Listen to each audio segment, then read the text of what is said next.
Congratulations, you just purchased a 2026 Elantra Sel Sport. This is a very, very beautiful vehicle. It's used for a lot of good things. Great on gas, great as a beginner's car. Overall, I think it's a great vehicle to sell and to have, honestly. Keep in mind, thank you so much for your business. I do appreciate it. I'm happy I could help you out. If you have any questions or concerns, feel free to reach out to me. If I don't answer, just know I am busy. This business is crazy. One day, it's 1 second is slow, the next is busy. But I would reach back out to you once I have some free time. Let's dig into it. This is gonna be a great car. Now let's start with the key fob. So this is your key fob. Moving up to the SEO, you will get a keyless entry. So this is what the key fob looks like. You got the nice H symbol right there. Looks really cool. We have your lock, we have your unlock, we have your alarm, we have the remote start, and then we have the trunk button, which is on the right side of the key fob. Now, I want to go through this first. The remote start is a two-step process. Okay, you have to press lock first, and then you have to press the hold button. Hold it until you see the lights. Once you see the lights, of course, it lets you know that the car is on. You can also hear it, obviously. Now, to turn the remote start off, just hold or press it, and it'll shut off for you. All right, let's start with the wheels. You get these nice blacked out wheels compared to the alloy stock wheels for an SE. I think it gives it a nice touch to it with the black mirrors on the side as well. Oof, beautiful. All they needed to do was just do this black and the car would look nice, to be honest with you. Now, there's two options to get into the car. You can either lock it or unlock it with the key fob, or keep the keys in my pocket. Just walk into the car, just press the button. So if I press the button, it's locked. If I press it again, it's unlocked. Very simple, very easy. I love it. All right, now to start the car, it's gonna be right here. Start, stop engine, put your foot on the brake, press it, boom. Now we are in. All right, now here's your climate control right here. All right, we have two sides, driver's side and passenger side. All right, so if you want to turn it on, you can hit the fan. Now, if you want the air conditioning, make sure the blue light is on. If you want heat, make sure the blue light is off. Very simple. So these are dual climate control. So right now they're not synced. If I hit the synced, watch this 69 turn to 72 to match my driver's side. Now, anytime I move, it moves by itself. Now, if you guys want to have separate climate controls, make sure you press it again. The light's not on. And now he's able to, or she's able to, change the temperature. All right, little fan is to make the winds lower. Big fan is to make more air come out. Direction of the wind will be this button. As you can see, as you press it, it changes. You have your front windshield, you have your rear windshield, and you have recycling the air you have in, or you get fresh air. All right, now keep this in mind. This light will always be on no matter what. So don't let that scare you. It's just something that will always be on. You also have a wireless charger right here. So all doors have to be closed. You just lay it there. It has to be compatible, and then it'll charge. If you don't need to charge, please don't place it here because it will just end up getting hot. All right, so here's gonna be your screen. All right, we have radio, we have media, we have this custom button, we have seat track, which is the same thing as this. You have your volume, and we have your setup. So your setup is kind of like your settings. These are your setup options. Sound, to change the sound of the music. Device connections, to add a Bluetooth. We have display. Display just adjusts the brightness or the blue light filter. We're gonna go back.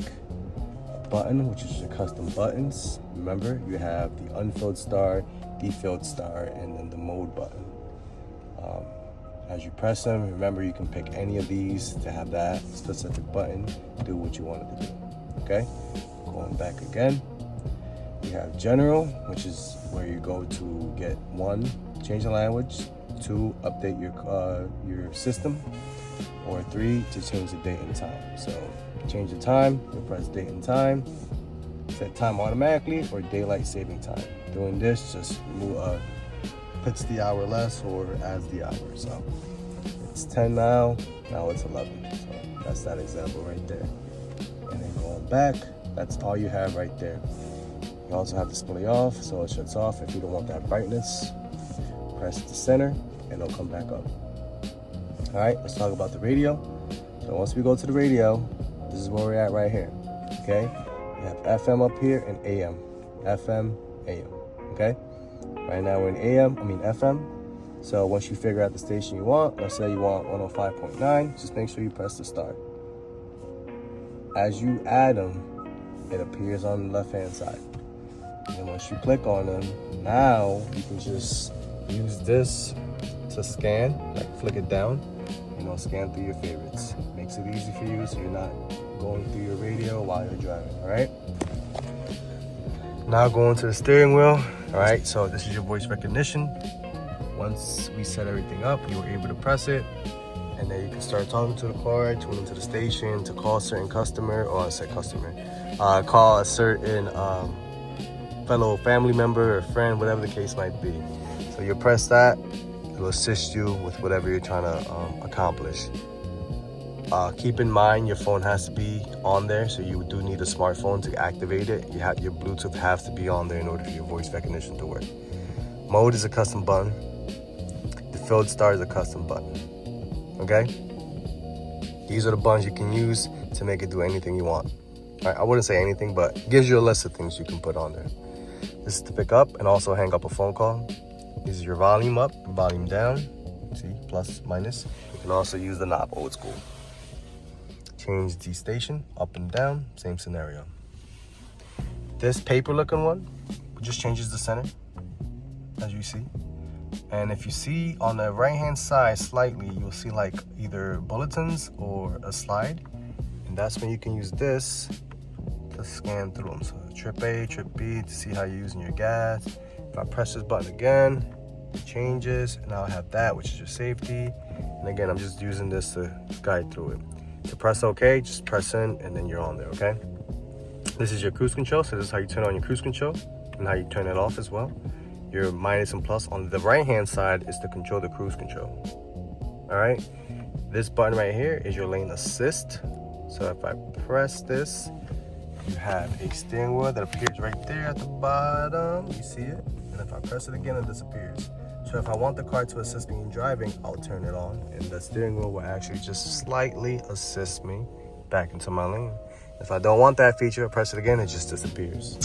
Your miles per hour will display on this side, obviously, and your speed limit will be right there at the bottom. So as you're passing signs, it will appear.